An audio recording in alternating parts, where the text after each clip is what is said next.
I was recently given a motorcycle. It's a 1983 Yamaha Fiberglass. Very rare. One of the problems is it has a lot of rust in the gas tank, so I need to repair it. I decided to go ahead and do fiberglass.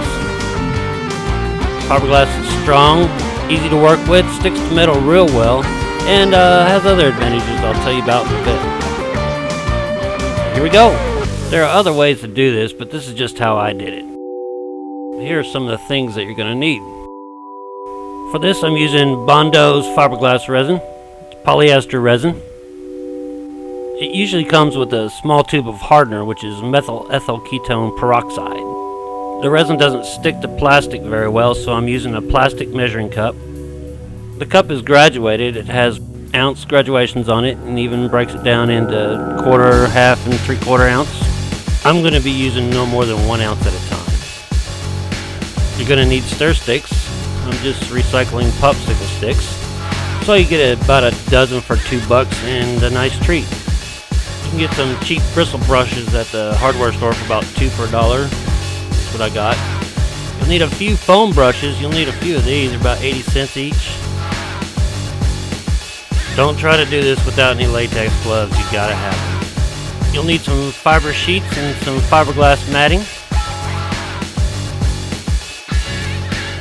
One of the most important things you'll need is a respirator. It's got to be rated for solvents and fiberglass. Some masking tape. Do not try to do this without a respirator. It will mess you up. I used a rubber spatula. Resin doesn't stick to it. You'll need some razor blades or a razor blade knife. A body putty spreader. You'll definitely need one of these. Safety glasses. Gotta have safety glasses. Good safety glasses. Plastic clothespins. I got these at the grocery store for $1 for a dozen. Carburetor cleaner. You'll need it to clean the surface with. It has toluene in it and acetone. This is a specialty item. It has to be the Works toilet bowl cleaner. It has 20% hydrogen chloride. It removes rust very well. Coarse 80 grit sandpaper. I'm using the Red Flex sandpaper. If I forgot to mention it, you'll need a respirator. This stuff will burn up 1 billion brain cells. I bought a big sheet of fiberglass mat and I cut it up into strips, and then you just pull it apart. Makes it easier to work with. Just like that. Just pull them apart. I was looking for a very thin sheet to put as my bottom layer. I want to use multiple thin layers, and so I found it.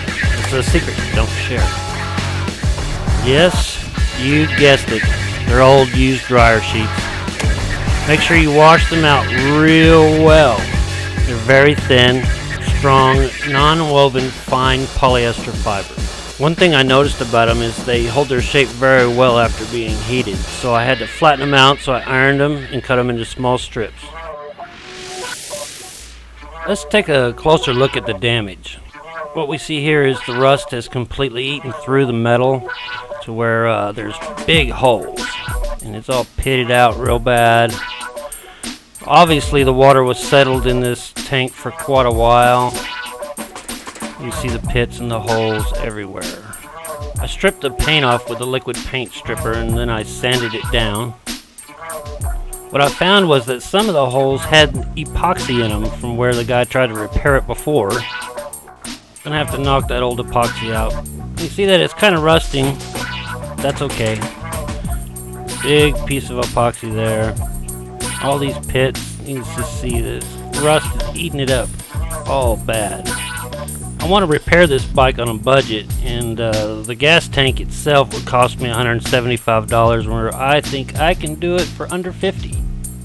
This tank is going to have to be cleaned up some more, so let's get to it. I used my Dremel tool with a little abrasive pad on it. Get it along the edge there. Get all that crap off of there. I removed all the parts from the petcock and everything. And I used a Scotch-Brite pad on a drill that I had. Polish it up around the petcock area. I used this other abrasive pad to get in the grooves and places like that.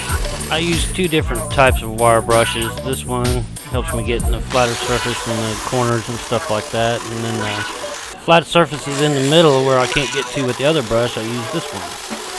I finished off the process with an 80 grit sandpaper to rough up the surface to give the fiberglass good adhesion. Use my air compressor to blow out all the dust and everything, get it all dust free. Now for the works. This will help etch the surface. Wipe it all down really well. I used carburetor cleaner to get rid of any oils that might be on the surface. And it helps prevent flash rusting. Look how pretty shiny. Click on the box to go to part 2.